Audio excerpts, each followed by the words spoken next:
guys have not driven. I know you haven't. Have you not driven these cars yet? No, Today? no. Her mom has driven. Today. Yes, and Amanda as well.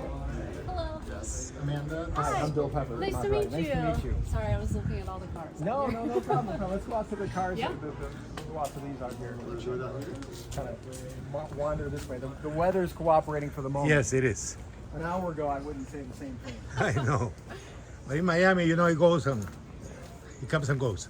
Well, I live in LA, and it's one thing we don't really have is humidity and too much rain. We have Because everything else. it's October. So fires and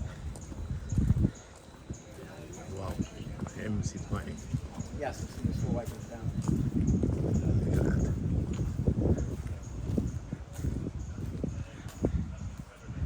Beautiful. So, thank you for being here today. This, hi, I'm Bill. I am Herman Botero with Automotive. Can I give you a mic? Sure. All right, you gotta be careful what I say there. You can say anything you want. Yeah.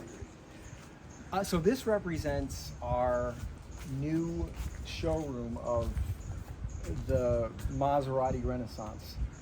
And what we have here is we have our Icon product in the middle, we have our Halo product, and then we have our volume product, right, in a space that is growing. The luxury UV space is followed mass and premium markets, and it's really where growth is occurring. So we're super excited to have the Grecale. Our Renaissance began with the Halo product, our MC20, now going on 2 years ago. And you'll see elements of MC20 in the Grecale, which came next, and then most recently the introduction of our Gran Turismo. All of these cars feature a version of the Nettuno engine, which is a 3-liter 6-cylinder engine, which is turbocharged and has a very flexible powertrain curve from around 490 horsepower all the way up to 621 in the MC20. And we have a very limited edition Extrema version of the MC20 called MC Extrema, where it's over 750 horsepower. So compact in design, over 200 horsepower per liter. And the reason I talk about its compactness is high horsepower per liter is it lends itself to the flexibility of these layouts where you can have that powertrain rear engine, like in our MC20. You can have it what we call front midship. So the car, the engine is actually situated behind the front axle. And then in the a more traditional configuration in the Grecale, front engine all-wheel drive. But all of them have a version of this Nettuno technology. That Nettuno technology is the first engine in over 20 years that was designed by exclusively for the Maserati brand, prior to which, through different partnerships, we were purchasing engines from competitors, primarily one competitor. These cars are joined by our existing lineup of Quattroporte, Ghibli, and Levante, which we will have in the lineup through model year 24. In fact, we've just finished the production of the sedans, the Quattroporte and Ghibli, and we're getting ready to finish up production of the Levante. They will represent the last Maseratis with V8 engines.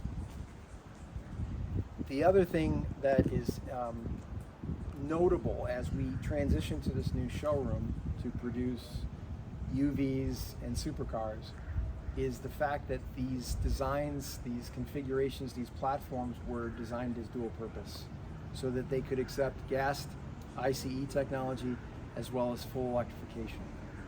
Now it is true in the Grecale, the base engine in the Grecale is a 2-liter with a 48-volt mild hybrid system. It's optimized for performance. It's not optimized, we're all about performance, so it's not optimized for fuel efficiency or range or anything like that. It's designed as a power boost. We do not have plug-in hybrids. We've decided to go full electrification. And the uniqueness of our brand is that that full electrification for a period of time will allow for a adjustment based on demand in the marketplace. The first car to be fully electrified will be the Gran Turismo, the newest car in the lineup. It will have a 800-volt tri-motor powertrain. It also has a very unique T-bone configuration to the battery pack. That's important for a couple reasons. Number one, so this engineering went in up front, right? It's important because it allows the car to maintain its purpose of being a superior handling car, superior performance vehicle.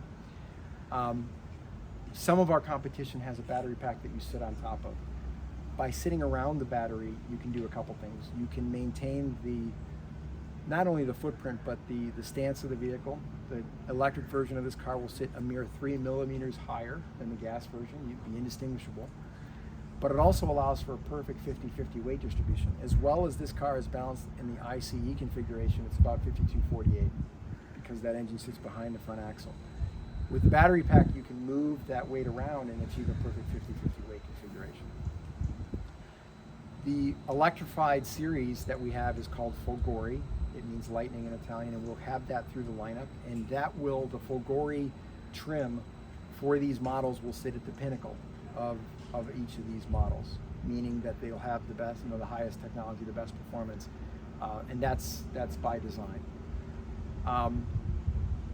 Right behind the electrified version of the Gran Turismo will be the electrified version of the Grecale, and then finally we've committed to a electrified version of the MC20, but we have not announced a firm date yet. Talking about these cars individually, if we start with the Grecale is really designed on 3 core principles.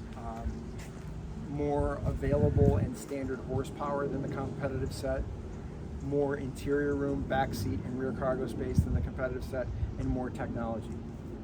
Some of the technology that we're showcasing throughout the Grecale series, as well as the rest of the lineup, is a Sonus Faber system, entertainment system. As an example, it's a 14-speaker system that's standard on the Grecale. We also have dual screens in this car. The transmission selector is embedded between 2 large screens. There's things that are smart, like a wearable key to allow active lifestyle, to do things with the vehicle and not have to worry about holding a fob in the pocket. We have a Maserati Intelligent Assistant, which acts as a clock but also acts as a concierge when you have tasks you want the car to perform. Change the temperature, right? Different things like that. Rear seat legroom. This platform is in the D segment, but it actually is stretched a bit to be several inches longer than the competitors, which yields a better back seat, egress, ingress, and legroom, as well as a bigger cargo area. Footprint overall is within the range of the D segment. The configuration of the interior allows for those unique selling propositions. This car has 3 trim series right now. There's a GT version that starts around $67,000. There's a Modena version, which is our core trim. That's the mid-series. It starts in the 70s, mid-70s. And then this is the Trofeo version with the Nettuno engine, and it starts at around $110,000, $111,000. Next up, we have the Gran Turismo. This is the icon product. This is the one that most people will associate the brand with. This is the 2nd generation of the configuration you see here, but we've had Gran Turismos in our lineup for over 75 years. In fact, we celebrated the 75th anniversary of Gran Turismo this year at Laguna Seca as part of Monterey Car Week. And that formula is pretty simple, right? You need to have a sexy shape, you need to have room for 4 adults, you need to have a great sound system, and you need to have the performance that goes along, that lives up to the cachet of Maserati. We know that this car does that. I'll show you real quick here the underneath the hood. Fun fact here, this is a piece of aluminum that was stretched flat would measure over 8 feet. It's one of the largest hoods because it envelops the fenders, right? Oh, the muscular, and it's it really helps aid the shape of what we're trying to accomplish. But you can see here the front axle, right? Clearly in front of inches in front of the engine, and that's what gives it that midship. So this is a twin charged, 490 horsepower. I think this one is a Modena. Yeah, so 550 on the Trofeo. You'll be driving the Trofeos, or you would have driven the Trofeo. This is the starting version of the Nettuno. 20% more interior space and rear cargo space. So really a cavernous trunk. You want to be able to take 4 people on a weekend trip with this vehicle, travel in style, travel with the pinnacle of performance in a segment like this. And you'll have the flexibility of the different powertrains. You can see elements of all the cars that take from the MC20, the shape of the grille, the trident, the headlights, that are purposeful and design. You know, the muscular haunches over the fenders. That's by design. Of course, this vehicle doesn't need an introduction. We sell it one model year at a time. We sell it. We try to sell. We have been successful at selling the next model year before we go to Monterey, where we have a big presence every year as part of Monterey Car Week. The car comes in a coupe like we have here. It also comes in a cello, which is Sky in Italian. It comes in a convertible Spider version. Some of the unique things here, this is lots of Italian branded best in performance features. We use Belt for the seats. We use Dallara is who configures the tub for the vehicle. Extensive use of carbon fiber. Rear engine, butterfly doors. Lots of cool little Easter egg features, like the venting for the engine and the plexiglass in the back is in the shape of a trident. That's one of the cool features of this car. And we do everything in 3s, right, as a ode to the trident. So you have 3, like you have the portholes in the Quattroporte and even the Gran Turismo. We have 3 on each side here. Our wheels are all configured in sets of 3s. And like I said, we have an extreme version of this car. We debuted it globally at Pebble Beach. It's called the Extrema, and 62 units worldwide. About half of them will come to the U.S. They're pre-sold as well. What's cool about that car is the owners of those cars, the people who've committed, will actually have a hand in designing, finishing the finished design of their vehicle.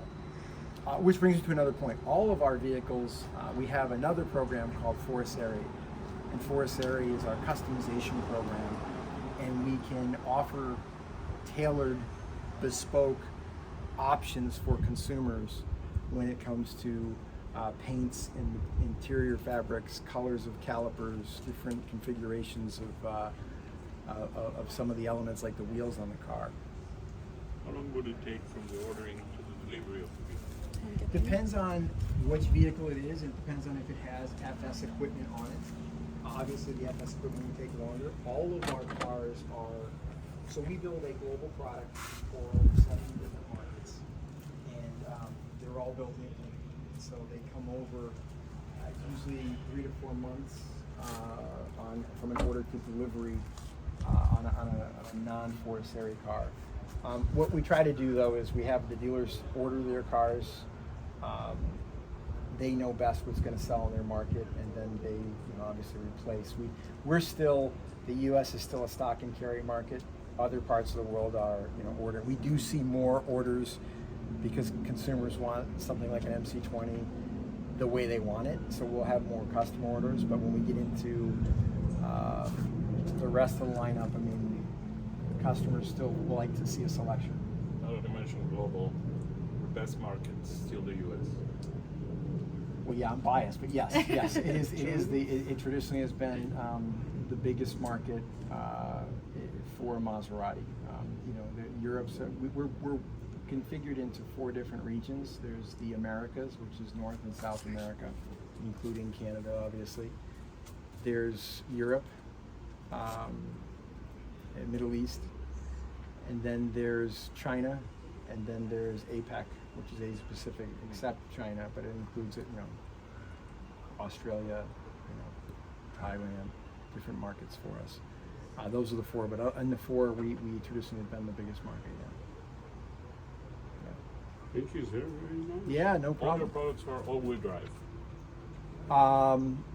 Yes. Now I had to think about that for a minute because, in the past you were able to get 2-wheel and all-wheel configurations, but yes, they're all all-wheel drive, all all-wheel drive. And do you think that the 4 doors are going to come back soon, or maybe not? Well, I'll answer that question this way because I can't speak about future, Yeah. but we just celebrated the 60th anniversary of our Quattroporte, right? Which is 4-door. You know, it is the original 4-door sports Grand Tour. We know the segments in the U.S. The preferences of consumers has shifted, and a lot of those customers buying sedans are moving to UVs. But there's a market. We're never going to be and people say, okay, well, we don't talk our sales volumes, but people say, well, who's your competition for the MC20? And the answer we give is, well, look, that segment of supercar is roughly 18 to 20,000 units a year, and we want our fair share of it. We're not out to dominate it. We're out to offer and disrupt that segment, right, and give consumers a choice. Leveraging the 110-year history we have, right?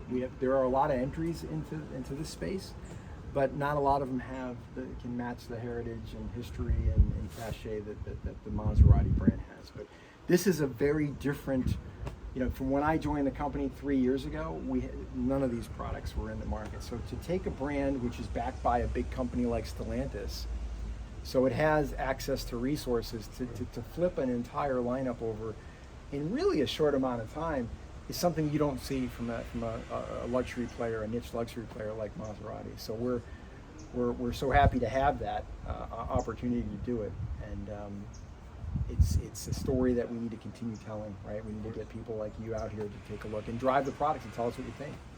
Are there any sharing of the components like there was at some time from Ferrari? No? Well, we're no longer part of Ferrari, right? The Ferrari was separated.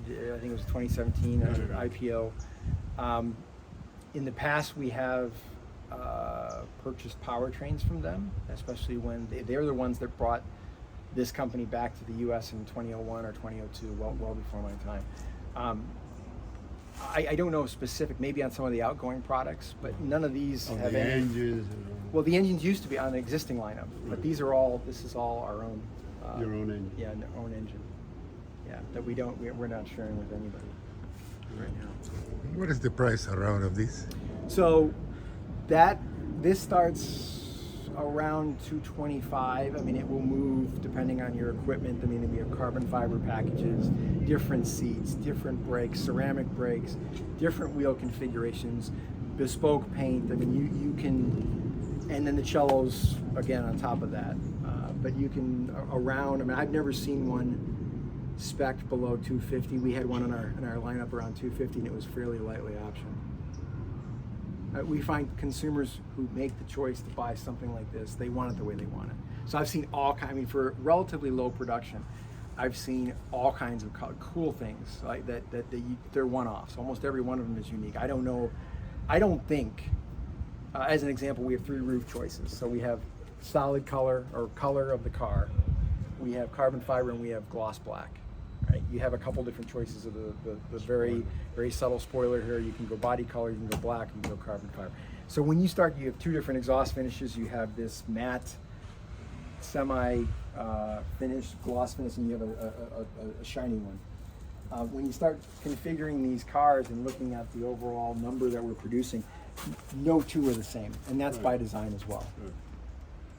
There isn't a standard configuration. We have 5 standard colors. I've seen every color in the spectrum on these cars, which is great. If you want to paint it avocado green, it's fine. Somebody After asked, you buy it, or before. Somebody asked, do we wrap the cars? We have seen some consumers wrap the cars. We don't have a wrap program, No. but that gives people, I think, some flexibility. If Sure. they get tired after a year or 2, they want to do something different. We do see people clear the car, put the protection on it. But I've seen it's amazing what people do. No problem. Let me give you this